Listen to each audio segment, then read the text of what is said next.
Hello बच्चों, कैसे हो आप सभी। तो जैसा कि कल बोला था कि आज हम टाइप्स ऑफ केमिकल रिएक्शंस करेंगे, है ना। तो मैंने आपको कल बताया था कि हम केमिकल रिएक्शन करेंगे, डीकम्पोजिशन रिएक्शन करेंगे, डिस्प्लेसमेंट रिएक्शन करेंगे और डबल डिस्प्लेसमेंट रिएक्शन करेंगे। तो कंसेप्ट बहुत सिंपल है जो भी आज हम पढ़ेंगे, और बिल्कुल रियल लाइफ के एग्जांपल्स के साथ करेंगे, जिससे ताकि बिल्कुल कंफ्यूजन ना हो कि ये रिएक्शंस वगैरह क्या हैं, क्या पजलिंग चीज़ है ये। तो रियल लाइफ एग्जांपल के साथ करेंगे, और आपको भी अपने आसपास अपने घर के अंदर चेक करना है कि कहाँ कहाँ ये रिएक्शंस आपके एक्चुअल यूज हो रही हैं। ठीक है, तो शुरुआत करते हैं कॉम्बिनेशन रिएक्शन से। तो दिख रहा होगा आपको कॉम्बिनेशन रिएक्शन लिखा हुआ है। तो कॉम्बिनेशन रिएक्शन एक्चुअली में होता क्या है, देखो सिंपल सी चीज है कि अगर आप दो सब्सटेंस को यानी कि दो एलिमेंट्स को जब मैं एक दूसरे से रिएक्ट कराऊंगा तो क्या बनेगा, मेरा वाटर बनेगा। दिख रहा है ना। H2 को ऑक्सीजन के साथ मिलाया तो क्या बना, वाटर बना, हाइड्रोजन ऑक्साइड बना, है ना।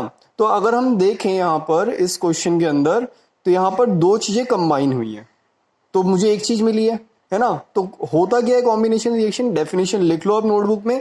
The definition of combination reaction is when two or more substance are added to give or added or reacted to each other as a reactant to give the product is called the combination reaction। एक बार फिर से बोल देता हूं, when two or more substance are reacted to each other to give the product is called the combination reaction। ठीक है, अब वही कल वाला एग्जांपल एक बार फिर से रिपीट करते हैं और समझते हैं कि है क्या।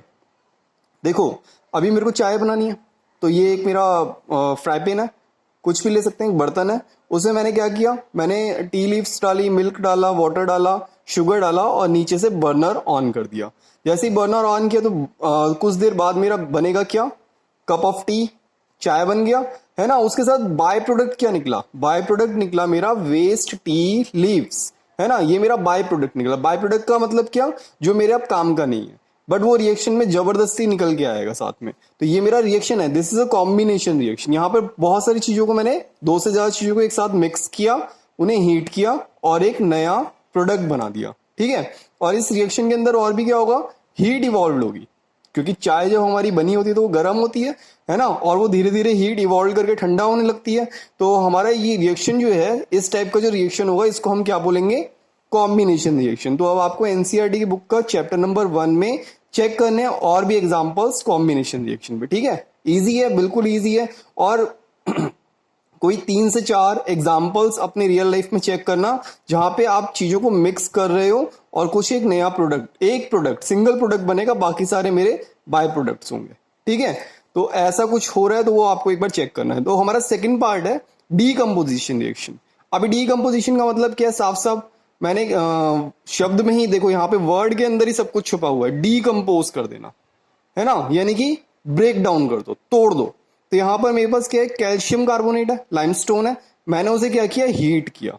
और हीट करने, देखो सिंपल सा प्रिंसिपल है, जब भी मैं किसी चीज को हीट करूंगा तो वो थर्मल एक्सपेंशन की वजह से ब्रेक डाउन हो जाएगा, और जैसे ही वो ब्रेक डाउन होगा तो क्या बनाया उसने, क्विक लाइम बनाया और कार्बन डाइऑक्साइड बनाया। दिख रहा है आपको, है ना। तो यहाँ पे मेरे पास था क्या, कैल्शियम कार्बोनेट मेरा कंपाउंड था। जैसे ही मैंने उसे हीट अप किया तो मेरे को मिल गया calcium oxide plus carbon dioxide. ठीक है, तो लाइमस्टोन से मेरा क्विक लाइम में कन्वर्जन हो गया, यानी कि एक कंपाउंड को जैसे ही मैंने हीट अप किया वो दो डिफरेंट कंपाउंड्स में क्या स्प्लिट होके बदल गया, है ना।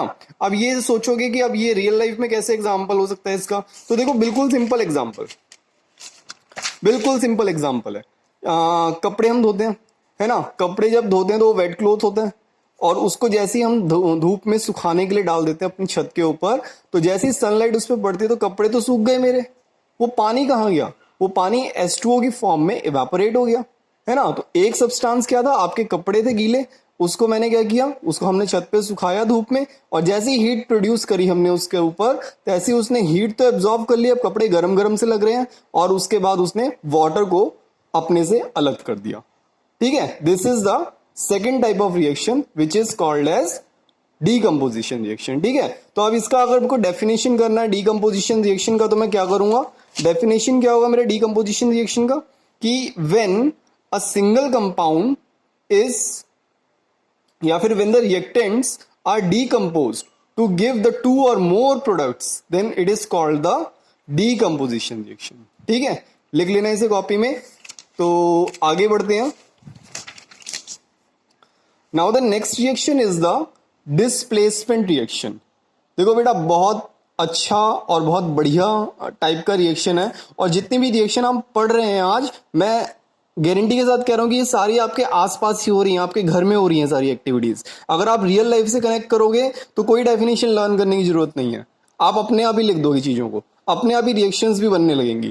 ठीक है, अब देखो यहां पर क्या है कि हमने जिंक के अंदर कॉपर सल्फेट को ऐड किया. हम क्या पढ़ रहे हैं, हम डिस्प्लेसमेंट रिएक्शन. हमने क्या किया, जिंक के अंदर कॉपर सल्फेट को ऐड किया, तो बना गया मेरा जिंक सल्फेट प्लस कॉपर. अब ये कैसे हुआ, देख लेते हैं कैसे हुआ.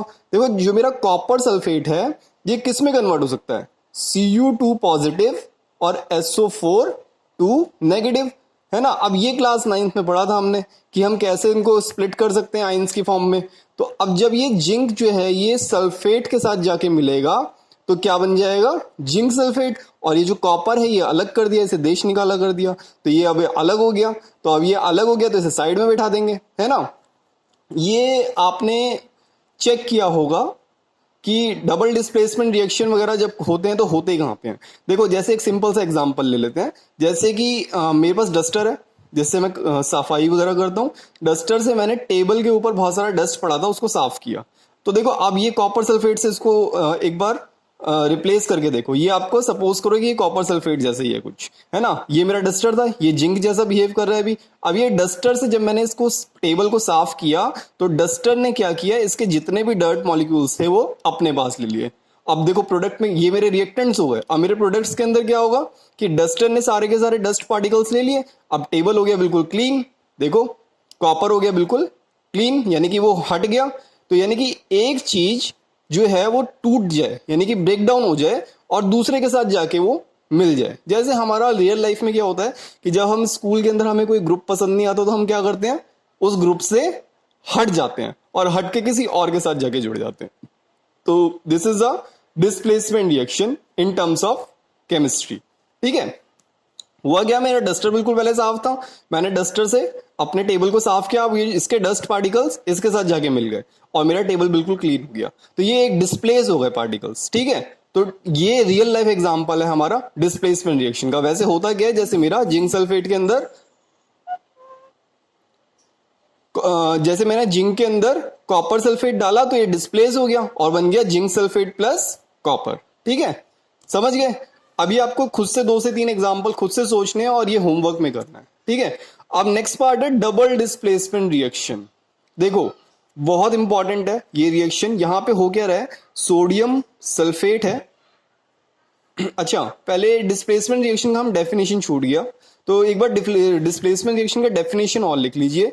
डिस्प्लेसमेंट रिएक्शन का डेफिनेशन क्या होगा कि when a compound is displaced and get attached to the another compound, ठीक है, to form a new product is called the displacement reaction. एक कंपाउंड को मैंने डिस्प्लेस करके दूसरे से जोड़ दिया ताकि मेरा प्रोडक्ट जो है वो नया बन जाए, इसी को हमने क्या बोला, डिस्प्लेसमेंट रिएक्शन. ठीक है, नेक्स्ट है हमारा double displacement reaction. In this reaction 2 compounds are displaced to get the 2 another compounds is called the double displacement reaction. माने कि अब जैसे सोडियम सल्फेट है, सोडियम सल्फेट को मैंने क्या किया, Na plus SO4 2 negative split कर दिया इसे. सिमिलरली मैंने बेरियम क्लोराइड को स्प्लिट किया तो क्या बना, Ba2 प्लस Cl नेगेटिव. अब देखो हो क्या रहा है, डबल डिस्प्लेसमेंट हो रहा है. वहां पे एक ही चीज डिस्प्लेस हुई, यहां दोनों ही डिस्प्लेस होने का मतलब अपनी पोजीशन चेंज कर दी, है ना. तो अब यहां पे क्लोरीन जो है वो जाएगा घूमकर किसके पास, सोडियम के पास. और ये जो बेरियम है ये किसके पास जाएगा, सल्फेट के पास. तो मुझे पता है पॉजिटिव नेगेटिव से ही रिएक्ट करेगा, और जब ये टूटेंगे तो आपस में अपनी पोजीशंस तो चेंज करेंगे ही. तो ये कटाइन एनाइन से जाके मिल जाएगा, ये कटाइन एनाइन से जाके मिल जाएगा, और मेरा बना क्या, बेरियम सल्फेट और सोडियम क्लोराइड. ठीक है, this is called the double displacement reaction. Simple सा एग्जांपल समझते हैं रियल लाइफ. जैसे क्लास 10th के बाद बच्चा अपनी स्ट्रीम चेंज करता है ना. उसके बाद साइंस, कॉमर्स और आर्ट्स में जाता है. तो जो उसके 10th क्लास के क्लासमेट्स होते हैं वो क्या हो जाते हैं, डिस्प्लेस हो जाते हैं. तो वो मेरे जो पहले वाले कंपाउंड्स थे वो अब डिस्प्लेस हो गए। अब वो नई क्लासेस में जाएंगे तो नए क्लासमेट्स मिल जाएंगे और डिस्प्लेस होके वो दूसरी पोजीशन ले लेंगे। यही डबल डिस्प्लेसमेंट है। तो यहाँ पे सभी एक दूसरे से डिस्प्लेस होंगे 10th के बाद और नए नए स्ट्रीम्स को सिलेक्ट करेंगे। तो वो जो नए नए स्ट्रीम्स सिलेक्ट किए हैं वही है ये डबल डिस्प्लेसमेंट। ठीक है, सभी ब्रेक डाउन हुए और नए कंपाउंड्स के साथ जुड़ गए। ठीक है, नए एलिमेंट्स के साथ जुड़ गए। तो यहाँ पर क्या होगा कि दोनों ही कंपाउंड डिस्प्लेस होंगे और यहाँ पर क्या होगा, सिंगल कंपाउंड डिस्प्लेस होगा। तो इसलिए इसको डिस्प्लेसमेंट रिएक्शन कहते हैं, इसको डबल डिस्प्लेसमेंट रिएक्शन कहते हैं। तो इसका एक क्वेश्चन और बनता है कि what is the difference between displacement reaction and double displacement reaction. तो मैंने जितनी बातें करी हैं उसको एक बार आप सोचना और 2 से 3 पॉइंट्स उसी में बन जाएंगे, एक बार देखना। ठीक है, तो ये कुल मिला के हमारी 4 टाइप्स की रिएक्शंस थी। तो इस पे बेसिकली क्या आएगा, कुछ क्वेश्चंस आएंगे तो आपको एनसीईआरटी में जाके चेक करने कौन कौन से क्वेश्चंस इस पे बेस्ड हैं। ठीक है, बिल्कुल उसी के नीचे ब्लू कलर में क्वेश्चंस दे रखे हैं, वो आपको करने हैं। और कुछ टॉपिक्स हैं जो अब हम कमिंग क्लास में करने वाले हैं। तो टॉपिक्स कौन कौन से रह गए हैं इस चैप्टर में, एक दिन और देंगे अभी हम। तो टॉपिक्स कौन कौन से रह गए, इलेक्ट्रोलिसिस रह गया, ऑक्सीडेशन एंड रिडक्शन रह गया, कोरोजन एंड रेंसिडिटी रह गया और कुछ एक्सरसाइज क्वेश्चंस रह गए। ठीक है बेटा, एक टॉपिक और रह गया, वो भी कर ही लेते हैं। तो एक टॉपिक और क्या रह गया, फॉर्म्स ऑफ केमिकल रिएक्शन। अब देखो मैंने तो आपको 4 टाइप्स के केमिकल रिएक्शन बताए। कौन कौन से बताए मैंने सर, मैंने बताया आपको combination reaction, decomposition reaction, displacement reaction और डबल डिस्प्लेसमेंट रिएक्शन। ठीक है, अब इसके बाद अपना नेक्स्ट पार्ट आता है फॉर्म्स ऑफ केमिकल इक्वेशन। देखो 2 टाइप की इक्वेशंस होती हैं, या तो हीट इवॉल्व होगी आपकी रिएक्शन में या फिर हीट एब्जॉर्ब होगी। यानी कि 2 टाइप की रिएक्शन कौन कौन सी होंगी, या तो एक्सोथर्मिक रिएक्शन होगी या फिर एंडोथर्मिक रिएक्शन होगी। तो ये देखो सिंपल सी चीज देखें, तो अगर मैं मीथेन एक गैस है जो कि ऑक्सीजन के में बर्न हो सकती है। तो अगर मैं मीथेन को ऑक्सीजन में बर्न कर रहा हूं तो क्या प्रोड्यूस होगा, आग जलेगी तो हीट प्रोड्यूस होगी, कार्बन डाइऑक्साइड वो सराउंडिंग को देगा और कुछ water droplets as a evaporation वो प्रोड्यूस करेगा। ठीक है, तो इसको मैंने क्या बोला, एक्सोथर्मिक रिएक्शन। और एक्सोथर्मिक रिएक्शन कौन सी रिएक्शन होगी, या reaction in which the heat is evolved, then it is called the exothermic reaction. और एंडोथर्मिक रिएक्शन कौन सी होगी, a reaction in which the heat is get observe. देखो जैसे मैंने कार्बन जो है उसके अंदर वाटर मिलाया और उसको हीट किया तो बना कार्बन मोनोऑक्साइड। और कार्बन मोनोऑक्साइड आप जानते हो ये एक ऐसी गैस होती है जो कि गर्मी को ऑब्जर्व कर लेती है। जैसे इसका एक सिंपल सा एग्जांपल ले लो, आपने एक रूम के अंदर हीटर ऑन कर लिया है ना, तो हीटर करेगा क्या, वो धीरे धीरे कार्बन मोनोऑक्साइड क्रिएट करना शुरू कर देगा। अगर रूम क्लोज हो रखा है तो उसके अंदर का सारे ऑक्सीजन पार्टिकल्स को वो बर्न आउट करके कार्बन मोनोऑक्साइड बना देगा। और कार्बन मोनोऑक्साइड जो है वो सराउंडिंग को गर्म कर देती है और ये एक टाइप का टॉक्सिक भी है।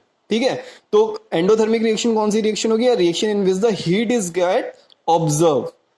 ठीक है, endothermic reaction is a reaction in which the heat is get observe through out the reaction. ठीक है, तो अभी आपको करना क्या है, आपको मैंने जितने भी टॉपिक बताए इनकी डेफिनेशंस मैंने खुद से बोली हैं। ये डेफिनेशन आपको लिखनी है अपनी नोटबुक के अंदर, और जो उनके एग्जाम्पल है एसोसिएटेड वो आपने इसमें पिक्चर में देख ही लिया होगा।